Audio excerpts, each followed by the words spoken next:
அற்புதம் செய்ய, உன்னையும் இந்த பூமியிலே ஒரு சாட்சி உள்ள மனிதனாய் நிறுத்த, உன் வாழ்விலும் கர்த்தர் உன்னிலும் உன் மூலமாயும் தேவன் பெரிய காரியங்களை செய்ய, தேவன் செய்த அவருடைய ரட்சிப்புல 3 காரியங்கள் இருக்கிறது. பர்ஃபெக்ட், பூரணமானது. அவர் செய்ய எல்லாமே பர்ஃபெக்ட்.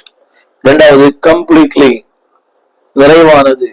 3வது இட்டர்னலி, அவர் செய்ய எல்லாமே நித்தியத்தை நோக்கி இருக்கிறது.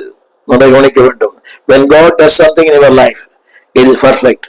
அவர் எதை செய்தாலும் அதில் பரிபூர்ணமாய் செய்வார். அரைகுறையாய் செய்கிறவல்ல. நாம தான் அநேக காரியங்களை அரைகுறையாய் செய்கிறோம். உங்களுக்கே தெரியும் நினைக்கிறேன். இந்த தொழிலாளர்கள் வருகிறார், வீட்டுக்கு வேலை செய்வது ஆண்டு அறிஞ்சவங்க தான், அவங்க எல்லாம் சபைக்கு வரவங்க தான். இப்ப வந்துருன்னு சொல்லிட்டு போயிடுவார். பொருளை வாங்கி வச்சுட்டு, சிமெண்ட் வாங்கி வச்சு அதை வேற கலந்து வச்சிருவார். 5 வரைக்கும் வரவே மாட்டார். But whatever God say to is perfect.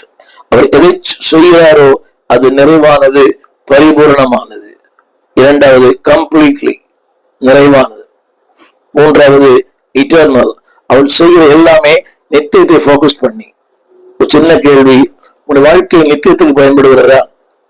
திரண்ட ஆஸ்தி, உயர்ந்த கல்வி, செல்வாக்கு, திறமை, ஞானம், ஆல் பொட்டன்ஷியல், ஆல் எஃபிஷியன்சி உங்களை கர்த்தர் வைத்திருக்கிறார் ஒரு துறையிலே.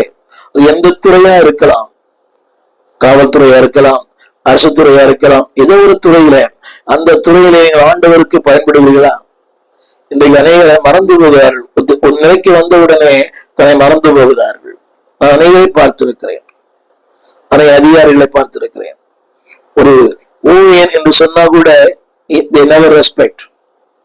உட்காரு என்று கூட சொல்லுவதில்லை. அதோடு சில அதிகாரி இருக்கிறார்கள். எனக்கு தெரிந்த ஒரு அதிகாரி, அவர் மிகப்பெரிய ஒரு ஜாயிண்ட் கமிஷனர். ஆனால் போனவுடனே எழுந்திருப்பார். என்னை கேட்டுக்கொண்டு வந்ததே பிள்ளையே, வாட் அபவுட் யூ? இது அவரால் வந்த மேன்மை அல்லவா? அவரால் வந்த வாழ்க்கை அல்லவா? அவரால் வந்த உயர்வு அல்லவா? அவரால் எல்லாமே அவரால் வந்தது, எல்லாமே உம்மால் வந்தது. ஆனால் எல்லாம் அவரால் வந்தது, ஆனால் அவருக்கென்று பயன்படுவதில்லை.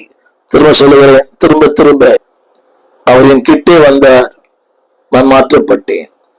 அவர் என் கிட்டே வந்தார், என் வாழ்க்கை மாறிற்று. அவர் கிட்ட வந்தார், மை லைஃப் சேஞ்ச். அவர் கிட்ட வந்தார், மை லைஃப் கிளென்ஸ்ட். அவர் கிட்டே வந்தார், என் வாழ்க்கை பயனுள்ள வாழ்க்கையாய் மாறிற்று. இதனாலே அந்த வார்த்தைக்குள்ளே நான் போகும்படி விரும்புகிறேன். அவர் கிட்டே வந்து இவருடைய மரணம் இழுத்தும்படியானது. இவன் தன் தாய்க்கு ஒரே